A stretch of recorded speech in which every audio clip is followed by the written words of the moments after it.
that's right. Enjoy.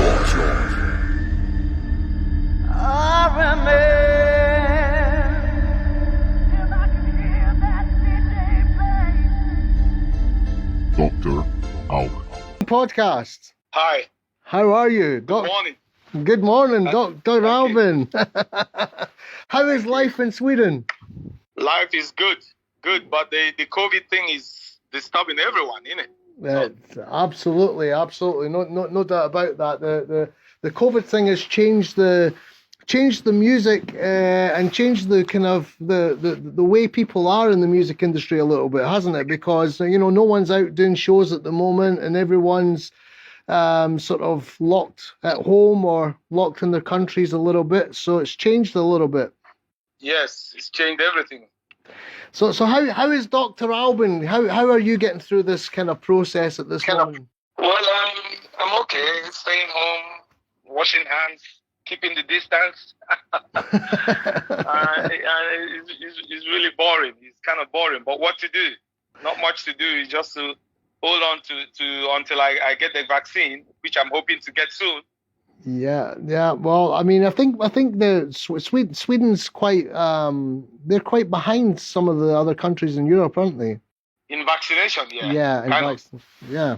It's like 1 million people vaccinated already. 10 million. Come on. Yeah. No, it's a bit slow. It's a bit slow. But let me ask some questions, Alban, because I mean, I'm fascinated by your career because. For many years you've been in the charts and making all these fantastic records, and so for the people that are listening, could you give a bit of background to your story? How did it all begin for Dr. Alban? Well, I used to be a DJ in the 90s and the early 90s, and that's how I got started, and DJing, and I was talking in between records. I was singing, I was rapping, all for fun. Amazing. While I was in College of Dentistry, University College of Medicine in Sweden. So that was what I was doing part-time, DJing, making some noise, changing records in between, and then going to school Monday to Friday to become a dentist, which I succeeded in becoming. Wow. And when this debut single got very big, I couldn't stay in the dental clinic anymore, so I had to quit it to pursue this new career of mine. That's incredible. So you gave up to being a dentist to be Dr. Alban, the pop star. You can say that, yeah, correct. So that's incredible. So you were actually, so is that where the name Dr. Alban came from? Because you were a dentist, then? Is that how the name? Yes, definitely. So everything is original, kind of. It's not a fake one. No, that's incredible. It's not like Trump, fake president. So tell me, I mean, what was your first, how did you get to making your first record? Because being a DJ is very different from going into the studio and actually making a record. So how did you get to the point of actually being a DJ to getting into a studio and actually making your first record? Well, as I told you earlier on, while I was DJing, noise in between records, talking, rapping, or whatever I was doing for fun. Yeah. Another DJ came to me and said, come on, guy, this thing you're doing is quite good. Let's do something. Let's make a record out of it. That's it. So a DJ that was present in the club at that particular time. That's it. That's amazing. So and the first big record then, the first record that broke you, was that Hello Africa then? The first record was Hello Africa. The second one was No Coke, and then came the One Love album, the big one, It's My Life and Sing Hallelujah. Yeah. Those records are all fantastic records. I mean, but let's concentrate. So how did you think about Hello Africa? What was the process behind the thinking of that record? Well, it was so simple as the other DJ came to me and said, let's make a record. And I said, what? Am I supposed to be an artist now? I'm a dentist. I just do this for fun to make money to support the studies. Okay, why not?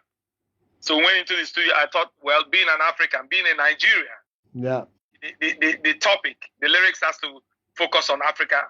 And that's what I just did. Yeah, fantastic. So you just concentrated on that, and then of course you had records like I mean when you mentioned there you went on, but you had It's My Life. Was that a big jump then because you were working with Dennis Pop back then, weren't you? Yeah, but the It's My Life also was with Dennis Pop as well. Yeah. But that was the second album. So we just went from Hell Africa, which people thought It's My Life and Hell Africa were two different sounds. So people was like, come on, Hell Africa to this, it's like it sounded two different sounds. Yeah. Say, yeah, we know that, but that's what we have, and that's what we got, and that's what we believe in. And It's My Life got even bigger. Yeah. That was a monster hit. Hit. I mean, fantastic record. Yeah. And one of my favorite records was actually One Love that you made, because I just liked the vibe of that record. I mean, that record had a kind of a real soul kind of R&B kind of flavor to it. It had and a really nice vibe to it as well. Yeah. I hear you. And that's. Whoa, we're getting some sirens in the background. Just in time for One Love there. That's my favorite Dr. Alban record, One Love. Yeah, that's a fabulous record. And then, how did you, because it's a very unusual sound you've got, Alban. I mean, when I listen to other people, I think Dr. Alban is actually underrated, because I've listened to a lot of your records and a lot of what you've done and through all of your career, and I mean some of your stuff's incredibly brilliant in his way. You come across with, sometimes you've done some original stuff where you've kind of used the kind of African style rap, and then the next record you've got really kind of pop and big soul and big vocal type arrangements, and then you've got these fantastic grooves and I mean, and we're not talking about, obviously Dennis Pop was a legend and Dennis Pop was a great producer, but I'm talking about even newer records than this. You've always managed to create this fantastic sound, and it's definitely a Dr. Alban sound. It's a sound that you don't really hear anywhere else. It's either, it's Dr. Alban's thing. And when I hear some of your things, I wonder how you managed to come up with these ideas, and because it's not a straightforward rap, or it's not a straightforward verse and a hook. There's more to it than that. Yeah. You're actually correct in describing it. It's exactly how I would describe it as well. No, I just felt that I should do exactly what I think I should do. And the way I want to do it, I wanted to keep the originality, that this is original, this is Alban. I'm not going to be somebody else. So that's my thought. That's all I was thinking. That it's going to be me, and I have to focus on myself. And I have to do it my way, and it's going to be my way. I'm not going to look forward. I'm not going to look back. I'm not going to look at anybody else to do it. It's got to be the way I want to do it, and that was my focus. Well, I mean, it's fantastic, because I mean you were ahead of your game, and I mean ahead of the whole pack, and still to this day, some of the records, I think, I mean, Sing Hallelujah for me was a record that. It didn't just get played in the sort of pop scene. Sing Hallelujah was in Ibiza in the clubs. Sing Hallelujah was in the underground dance scene, and all the credible DJs around the world were playing Sing Hallelujah. And you had this, and so very few artists that are from the pop industry managed to cross over to the sort of EDM dance world, but that record did that, and that was amazing. And then you also had the credibility of mixing these almost tribal drums with hip hop drums with an R&B flavor, but you had this original tones and original sounds to it. I mean, it's an incredible package, really. Thank you. Thank you. Looking at it from the point of view that it's very, very different, considering that, you know, when you think of some of the other artists that have came out and they have a particular style and they never changed their style, whereas you all obviously came out with a style and your style was this Dr. Alban flavor, but you also had all these other variations to it. So, I mean, I even heard a record, and I don't know if it was released or not, but I heard a record that you made, and it was yourself and Warren G. And How did you hear that? I've heard that. Hey, Mr. DJ. Hey, Mr. DJ. I mean, it's like. Yeah. I mean, even. But that record is not out. I know, but I heard that record, and what I'm saying is that I heard that record, and I thought to myself, that's one of Warren G's best records, and I didn't know that you were on it. And then someone said, that's Dr. Alban, and I said, no way. And then I heard, and it was Dr. Alban. Do you have it? I do, yeah. I have a copy of that, yeah. Send it to me. Send it to me.